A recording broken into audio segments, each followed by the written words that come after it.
Professor Zalthek adjusted her optical sensors as she surveyed the mixed-species classroom aboard the galactic educational station Prometheus. The weekly survival course drew students from across known space, each bringing their species' particular evolutionary advantages and blind spots to the discussion. Today's lesson focuses on predator evasion, the Altarian professor announced, her chitinous exoskeleton clicking as she moved.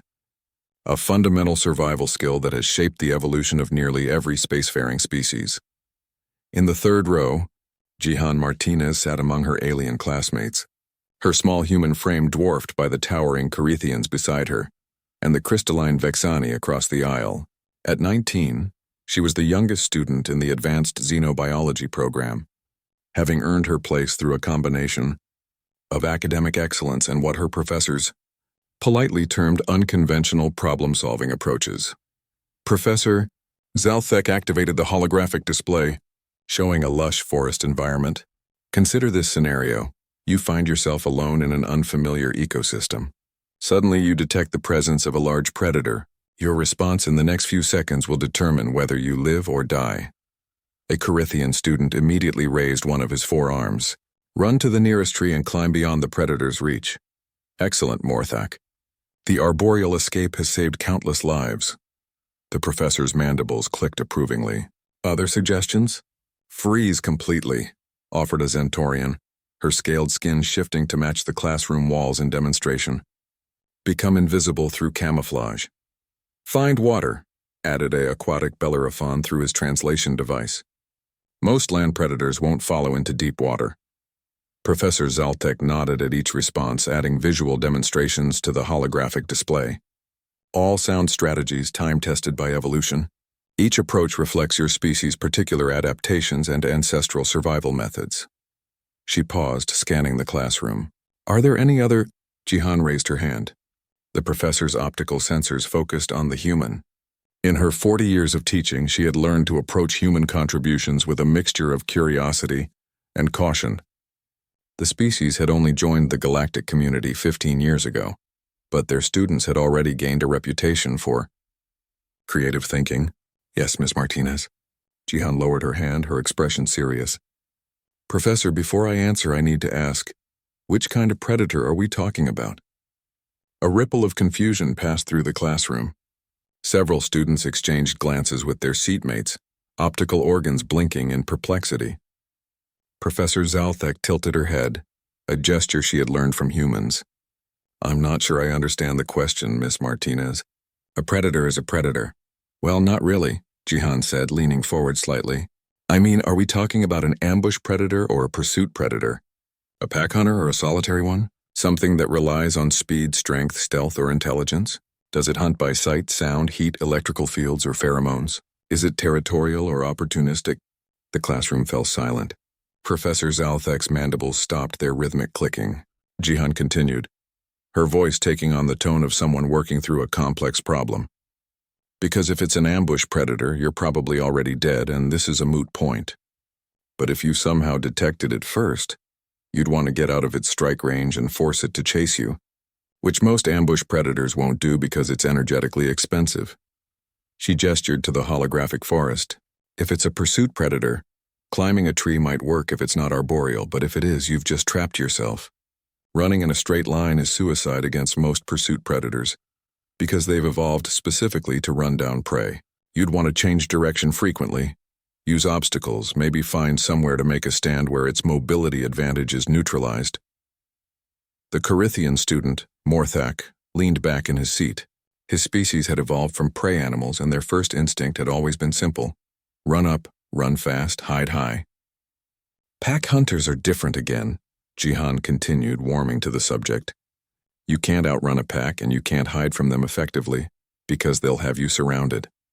But pack tactics rely on coordination, so if you can break their formation, cause confusion, maybe take out the alpha or separate the pack. Professor Zalthek found herself making notes on her datapad. In 4 decades of teaching, no student had ever dissected predator-prey dynamics at this level during an introductory lesson. Then there's the question of why it's hunting, Jihan said. Hunger, territory, protection of young. If it's just hungry, you might be able to redirect it toward easier prey or convince it you're more trouble than you're worth. If it's territorial, you want to retreat from the territory while showing submissive body language. If it's protecting young, you're in serious trouble because it won't stop until it's sure you're not a threat. A Zentaurian student raised a tentacle. But how do you determine all this in the few seconds the professor mentioned? Jihan shrugged, a peculiarly human gesture. Context clues, track marks, scat, territorial markings, time of day, local ecosystem, the predator's approach vector and behavior. You can usually get a pretty good read on what you're dealing with if you know what to look for. And if you guess wrong? Asked the aquatic Bellerophon. Then you adapt, Jihan replied matter-of-factly. Try something else.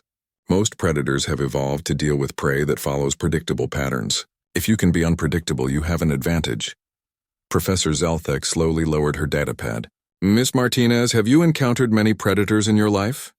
Jihan considered the question. Well, my home planet has quite a few.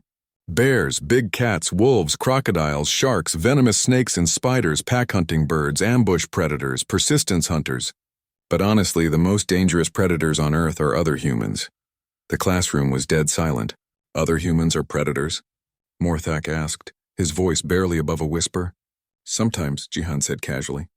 Humans are apex predators. But we're also social creatures, so we've had to evolve strategies for dealing with both external threats and internal conflicts. We're persistence hunters, pack hunters, ambush predators, and tool users all rolled into one. We can adapt our hunting strategies based on the situation and our prey. She paused, noticing the stares of her classmates. But we're also cooperative and empathetic, which is why we're generally not hunting each other anymore. Mostly. Professor Zalthek's optical sensors whirred as they refocused. Miss Martinez, when you say persistence hunters, oh, humans can literally run prey to death, Jihan explained. We're not fast, but we have incredible endurance and thermal regulation. We can track an animal for days, never letting it rest until it collapses from exhaustion. Then we walk up and kill it with tools. The Corithian student made a sound like whimpering. But that's just one strategy, Jihan continued. We're also excellent at setting traps, coordinating group attacks, using projectile weapons, environmental manipulation. We basically turned predation into a science. Professor Zalthek looked down at her lesson plan, then back at the human student who had just deconstructed millions of years of predator-prey evolution in 5 minutes. Class dismissed, she announced. Miss Martinez, please remain behind. We need to discuss your transfer to the advanced xenobiology track. As the other students filed out, many casting nervous glances at Jihan, Professor Zalthek approached the human's desk. Miss Martinez, in 40 years of teaching, I have never had a student analyze predator-prey dynamics with such comprehensive understanding. Jihan smiled, an expression that Professor Zalthek was still learning to interpret correctly. Thank you, Professor. Tell me, how would you escape from a human predator? Jihan's smile faded and her expression became thoughtful. That's actually a much harder question. Humans are tool users, so they can extend their capabilities almost infinitely. They're intelligent, so they can predict and counter most escape strategies. They're social, so they can coordinate with other humans. They're persistent, so they won't give up easily. She paused, staring at the holographic forest still flickering in the room's center. Honestly, Professor, your best bet would probably be to convince them you're not worth hunting. Humans are generally reasonable. We can be negotiated with, bargained with, convinced to change our minds. We have empathy and moral frameworks that can override our predatory instincts. Professor Zalthek made another note. And if negotiation fails? Jihan's expression grew darker. Then you'd better hope you're not alone. Humans are dangerous, but they're not invincible. They make mistakes. They have weaknesses, and they can be outmaneuvered if you're smart enough and have enough help. She looked up at her professor. But honestly, if a human has decided to hunt you and you can't talk them out of it, your survival chances drop significantly. We didn't climb to the top of Earth's food chain by being easy to escape from. Professor Zalthek stared at her student for a long moment, then at her lesson plan, then back at Jihan. Miss Martinez, I think we need to completely redesign this course.